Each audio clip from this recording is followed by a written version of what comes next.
This is KGW News at 11.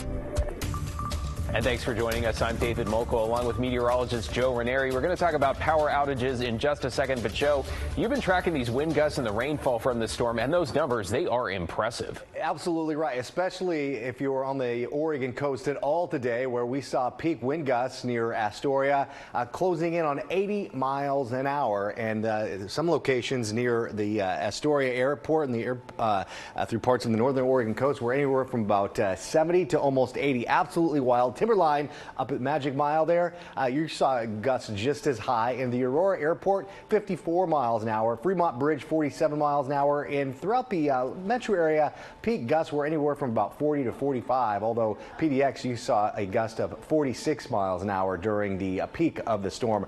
That's a welcome sight right there. Those gusts are practically non-existent throughout the metro area right now, but still kind of picking up a little bit over in Newport along the central Oregon coast and throughout parts of the eastern side of the state where there's still some watches and warnings because of the wind. This wasn't just a wind event, it was also a rain event. Rainfall amounts over an inch at the Portland International Airport. You combine what we've seen in the last 2 days, basically since yesterday afternoon, a lot of us are looking at over 3 inches of rain throughout much of the metro area. More rain is on the way as we look into tomorrow. We'll be seeing more scattered showers. Now, they're not going to be as heavy, and once we get really past the late morning, early part of the afternoon hours, we'll start to see some drier weather move through. But what I'm tracking is another kind of powerful system that's going to be moving on shore late tomorrow night, really into Thursday morning. With what's going to happen with this one is a lot of rain, but not as much wind. In fact, the wind really won't be a big factor in this next storm, but there will be a lot of rain factoring in over the next couple of days, really starting heading into the later hours tomorrow night and into early Thursday morning. If you're going to be traveling at all throughout the Oregon Cascades, there's some watches and warnings. I'll talk about that in my detailed forecast. All right, Joe, thank you. Let's check on those outage maps now. At one point today, nearly 150,000 customers were without power across Oregon and Washington. Right now, you can see PGE. It's still a sea of red, though they've got it down to about 60,000 still in the dark. Pacific Power, we're looking about 14,000 between the valley and the coast, and Clark County, over 6,000 remain without power tonight. Oregon, by the way, earning the dubious honor today for having the most power outages nationwide. As Christelle Kume reports, crews are bringing in reinforcements. Another round of wild weather for the Northwest Tuesday. Strong winds bringing down trees and knocking out power to over 200,000 customers in Oregon and Southwest Washington at its peak. It's important that folks know that we are going to be working around the clock as quickly and as safely as we are able to until everyone is back up and running. John Farmer, a spokesperson with PGE, said the company's main priority is safety, not just for customers, but also the crews who are out assessing damage. Our crews have to go into the areas, they have to get to wherever that damage is and be able to assess it. But if conditions are such that it's not safe for them to get there, that can cause delays in the assessment and the restoration and repairs. Delays are not what thousands of people sitting in the dark overnight want to hear. The power's cut off and horrible. In the Mountain Park area of southwest Portland, a loud bang woke people up after this tree fell into the oldest house on Coronado Street. I was watching TV and standing by the couch by the window, and I heard this loud bang, so I turned around and I saw smoke. Number one rule about a down power line is treat it as if it is live. Don't go near it, stay away, don't touch, and please call PGE so we can address it. He says PGE had over 600 personnel on the ground Tuesday working and managing repairs. More crews are coming in from other states like Washington and Idaho to help Wednesday morning. What you're going to see is you see an around the clock, all hands on deck effort. We've got a lot of top-notch folks working on this for us, and they're going to work as quickly as safety allows. Pacific Power customers lost power today too. Thousands of people in Portland and even more on the coast. The company says crews are working through the night to restore power. Christelle Kumwe, KGW News.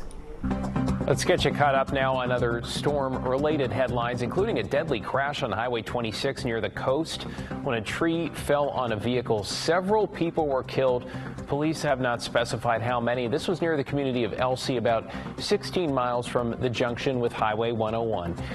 Eastbound I-84 has reopened tonight through the Columbia River Gorge after another deadly crash. One person was killed on the highway near the Bonneville Dam. It's not clear if their vehicle hit a tree or the tree ended up on the highway on top. The highway was closed for hours between Troutdale and Cascades Locks. Travelers are urged to check tripcheck.com for updates. And gusty winds tore off part of an overhang in Portland at the Barber Transit Center. TriMet shut the area down while it worked to remove damage and debris. Sabrina Becker was waiting for a bus when suddenly she heard this. It just like sounded like metal, and then it just like claws ripping through metal. The roof just ripped off. The wind ripped it off, and it scared me, and I ran home. And I'm like, I'm not going out in this. And we've had wind before, and I've never seen anything like that in Oregon before, where it ripped off the roof. All right, she was okay. Thankfully, nobody else was hurt. A reminder, you can always send us tips to the number on your screen here, as well as share photos or video from your neighborhood. Please make sure you don't put yourself in harm's way. Updates anytime, by the way, of course, at kgw.com and on the KGW News app. Whether you haven't been able to get to where you need to go, or you're one of our heroic employees caught up in a massive effort to stabilize the airline, to know is that we're doing everything we can to return to a normal operation. And please also hear that I'm truly sorry. Well, the CEO of Southwest Airlines essentially in damage control tonight, apologizing for what the Transportation Secretary is now calling a complete meltdown. The federal government now launching an investigation, telling travelers it will hold the airline, quote, accountable after Southwest canceled more than half its schedule for yet another day. Our Mike Benner, who, full disclosure, is one of those stuck trying to get home, been that way since last week, talked to two other families about their travel nightmare. If you thought Tuesday would bring relief to anxious air travelers, well, think again. According to FlightAware, Southwest Airlines canceled more than 2,500 flights Tuesday. That's 63% of its flight load. Matt Logan and his family were scheduled to be on one of the flights. You just feel stuck, you know? Logan, his wife, and 7-month-old flew from Portland to the Bay Area last Wednesday. Logan found out early Tuesday his family's return flight to Portland later in the day was canceled.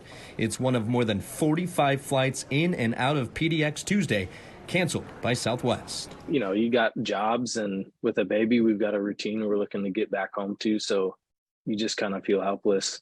And it appears it'll get worse before it gets better. Southwest preemptively canceled an additional 3,300 flights Wednesday and Thursday, more than 40 of those involving PDX. I consider myself a frequent traveler, and this is as chaotic as I've seen it. Lee Havlick, along with her husband and 3 kids, spent the holidays in Havlick's hometown of Cape Girardeau, Missouri. They were slated to fly home to Portland on separate Southwest flights Monday and Wednesday, but both were canceled. After spending hours on the phone with Southwest, they've since rebooked with a different airline. You know, it's frustrating. We're in a small house, and there's 6 of us living here, and we're ready to be home. And I think my mom has loved her time with us, but she's ready for us to be home as well. While both Havlick and Logan are pleased to know the U.S. Department of Transportation will be examining what it calls Southwest's unacceptable rate of cancellations and delays and a lack of prompt customer service, they're ready for this travel nightmare to be over. There's no doubt it's a Southwest isolated issue. You know, if it was weather, you'd see United and Delta and all these other airlines having, 3,000 canceled flights, but it's a standalone issue with Southwest. Matt Logan tells me he too has rebooked with another airline, and I can empathize what he and Lee Havlick are going through. I am currently stranded in St. Louis due to not 1, not even 2, but 5 canceled flights since last Thursday. Reporting from St. Louis, I'm Mike Benner for KGW News.